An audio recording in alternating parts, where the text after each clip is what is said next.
Welcome to High Desert Voices. Today we are starting things off a little differently. We will be sharing 2 poems written by Melody Jones. These pieces are straight from the heart, so who better to read them to you than the author? Thank you for listening. The Encumbered by Melody Jones. Is it appetite? Is it habit? Perhaps the devil piercing brain after brain. Is this really what we're here to accomplish as humans? Is it weakness? Is it choice? Perhaps the uncontrollable whims of genetics. Is this really the watermark of human evolution? Daily we battle it. Mostly we give in to it. Always we rail and we plead. We decimate lives, our own and yours. We suffer the abyss of approaching rock bottom. We endure and we adore, we crave and we hate the angst of addiction. In our more enlightened moments, we wonder that old cliche, is this really all there is? What about the blessed gift of human life, shout the righteous? What about God's smiting wrath for your feebleness, shriek the fire and the brimstone? What about the beauty and gift of the verdant earth, the nurturing oceans, the canopy of stars above us? Scream the unencumbered, don't you care about anything else? What about it, the siren scoffs. Then the siren does what the siren does best and releases the call. We bow down. We scrape nails bloody, looking back with wrenched necks. We want it, and we don't want it, and we want it until we heed its terrible seduction. Tomorrow is soon enough to wonder, is this really all there is?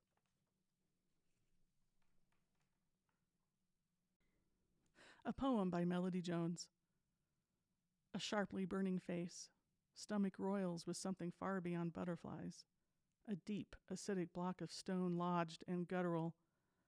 Utterly shattered self pulverized into nothingness. Thoughts like demons attack my mind with such unrelenting evilness that I begin to believe I must surely be the horrible person they think I am. A person unworthy, a person none can respect, a person who is damaged, a canker that must be excised with unblinking judgment by a mob who once held me in high esteem, who thought I was a real person back then. But not now, not now. They appear to believe I deserve unwavering venomous judgment, a judgment so profound that once I was stricken from day-to-day business, they thought of me no more. They have thrown me out into the garbage bin of nevermore and never was. I am nothing. There is no compassion. There is no understanding. There is no thanks or gratitude or even a simple honoring of that which I sent into the world with good energy and good intentions and a pinch of my soul day after day. The service and compassion willingly provided to others while sacrificing in some unseen but wholly permeating way my entire young adulthood. Once I was flicked off the shoulder of the judgmental giant and became the never was. All the milling peasants scattered about whispering, did she do it? Did you hear about her? Did you know she was a bad, bad person? I bet she did it because they say she did. If the giant says she is the guilty nevermore, then we shall judge her too and claim her to be the never was. The compassion and empathy and understanding, the loyalty, the bigger pinch of soul given for years to the very people who judge so bitterly and forcefully now means nothing. It has no value and is held in such low esteem as to be lost completely, as if that too never was. Recovery is slow and painful, fraught with the pitfalls of depression and anxiety so severe that breathing is difficult and vision narrows, and I am sure I cannot take one more step or live one more minute, not one more hour or day, no future to contemplate because all has been stripped away. I have been stripped away. I am the never was. This is shame, and I cast it out. Shame has no hold on me now. That was Melody Jones reading her poetry. Melody Jones is a published author, poet, and coffee enthusiast. She's also the president of the Western Colorado Writers Forum, and she's currently working on a chapbook and resides in Grand Junction. Yeah, thank you, Melody. Do you have any specifics that you want to give about what inspired you to write that? I know it's very heartfelt, very deep and emotional, and it's okay if you don't. But any insight into that time in your life? Sure, and you're talking about shame, right? Okay. Yeah, you can. Yeah, of course, by the time you hear this, you will have heard at some point two from me. So, and they were both hard hitting. But we'll talk about the poem entitled "Shame." It's actually published in a book called "Stories Gathered at the Kitchen Table," a collection of women's memoirs, and it's been a while since that's been published. Yeah, there was a tough time in my life.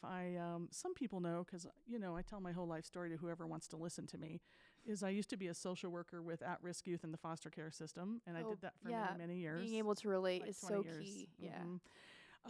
But this is going to be less about the kids that I worked with or the system I worked within, and more about the people I worked with and that knew me, and some things just happened. And I ended up sort of leaving a career that I'd been in for a long time in a way that was very unceremonious and unexpected and horrible. And I was sort of, I can't say too much. I wasn't escorted out of the building, but it was probably pretty close to that. And after all these years of doing this, and it was very unexpected and sudden. And the shame, the thing about shame is this. You don't realize you have it, maybe. But what you want to look for is, are you hiding? Because shame makes you hide. And so there were years I refused to even drive near the area of the building. Oh, wow. Yeah. Because they might see me, because I had the same car for a lot of years after that, and I thought I don't want to drive near there because I don't want them to see me. And I thought, okay, as years went on, I thought that's what it is. It's shame. And what is shame? Shame makes you hide. Shame makes you feel you want to be invisible. You aren't worthy of being out in the world. And it took me a lot of years to realize that's what it was to start with. And then one day I sat down and thought, well, the only way to kind of maybe bring it to light is to write it down. You have to bring it to light. And that's for it to sort of start having a hold on your life in the way that it did on mine. So I did write it, and then I still didn't do anything with it for quite a while. And then I was in with my writers group on the Denver side. I lived there for a length of time in my life. And when this book opportunity came up, I said, well, hey, writing group, I have this piece. Of course, when I read it, everybody cried, and so did I. And I know I was just telling you both that I couldn't read this piece without choking up. And I mean, for years, I couldn't read that piece. You heard me do pretty well this time. I don't choke up as much, but it took years and years for the grip of this shame to let go and for me to release what that is. And so I had it published. I thought, well, let us put this shame way out in the public. Put it to work. I'm going to put it to work. I'm going to put it in print. I'm going to read it in the galleries. I'm going to read it everywhere I ever go. Yeah. People are going to be sick of hearing about shame, but they got to. That's the way that you process, trauma, really, is you, first of all, have to know what it is, what's happening.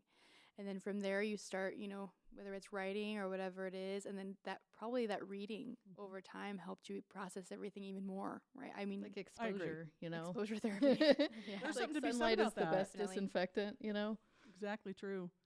Right. I had to, and I'll just say, since I don't know how long I can talk with y'all, but I did finally work with somebody who worked with people in a position like mine where there was some trauma, and she helped me go through some exercises. I can't even think of what they are right now because it was really so profound.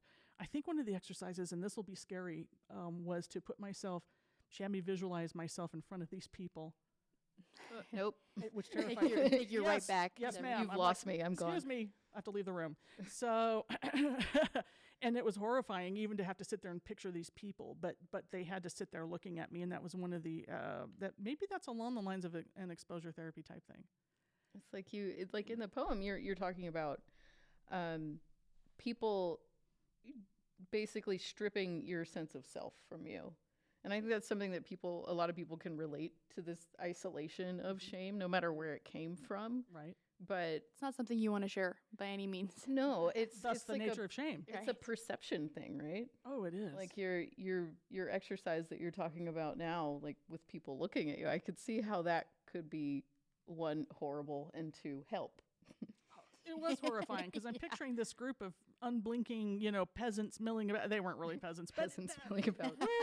If they knew I was talking about them as peasants, what would they think? Anyway, that's what came to me in the time. Who cares? Right. To have these people en masse in front of me, and I was facing them, and we did some work with this, and I think that was to help release the hold on me. And I think you're right. I think, yes, the stripping of self was, if you heard me say it over and over, and I've even had somebody say, quit, you just keep going on. I'm like, right. I do keep going on. I keep going on in that because that's what it was. That is how it was. Mm-hmm. I did keep going on in the poem, and I said some similar things over and over because it was a stripping of. It really was. And you have a feeling of you trust these people. And then suddenly they have this idea of you that's not accurate because of one sentence from somebody. Yeah. Well, how is that possible? You've known me for how many freaking years? It's Excuse me. also The betrayal. It's like, I Gosh. thought we were Yeah. Work working. friends at Yeah. least, yeah. work acquaintances at minimum, right? So that's what happened. Kind of. I can't Yeah. taste you No, much, but totally. shame.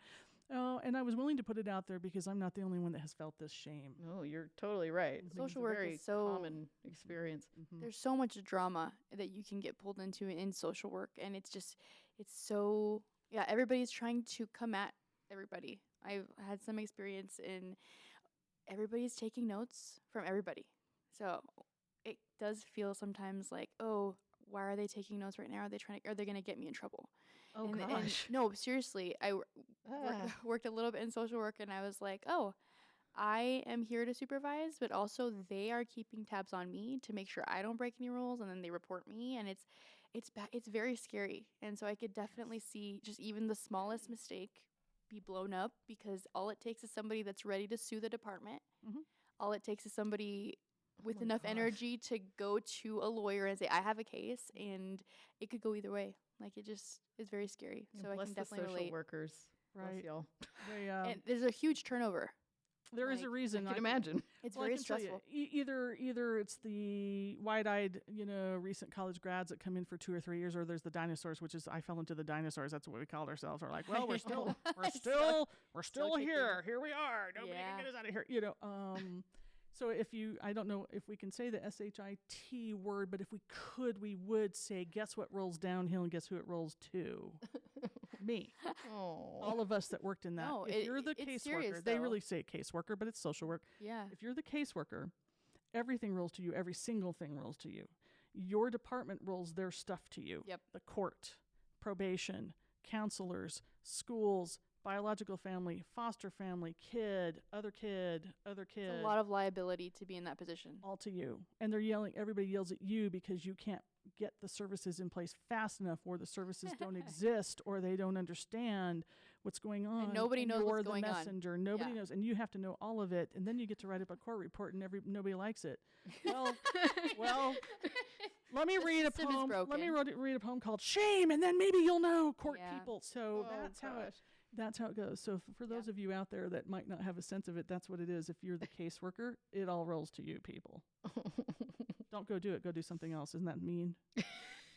Or do it for Somebody's got to do it, and I'm Somebody does have grateful to for do the it. people that I I agree. have seen that Yeah. can do it, even if it's for a couple years. Dedicate a year. You still help And then- people. yeah. You still make a difference. and Yeah. this Keep work going, does need social to be done workers. by somebody. What I But should maybe say. you do it in shifts. Yeah, honestly, like take a year off and then come back, because I've also seen social workers that are like, I'm gonna get stuck on this subject because I have just a lot of opinions. Oh, there's a lot of opinions like, out there. Go take a break, because you're really making things really difficult for people. If you're not mentally in your space where you're taking care of yourself, you're not going to be helpful to anybody out there. So it's like, I've had that experience too with a caseworker. I'm like, They're tired. You can tell when they are. yeah, I'm like, And you need to that's- have take have care of compassion for yourself. them too. Yeah. Right. That's right. So it's back and forth. But I should amend Anyway. what I said. I can social work the heck out of what I said and take it back and say, here's the social worky way to say it.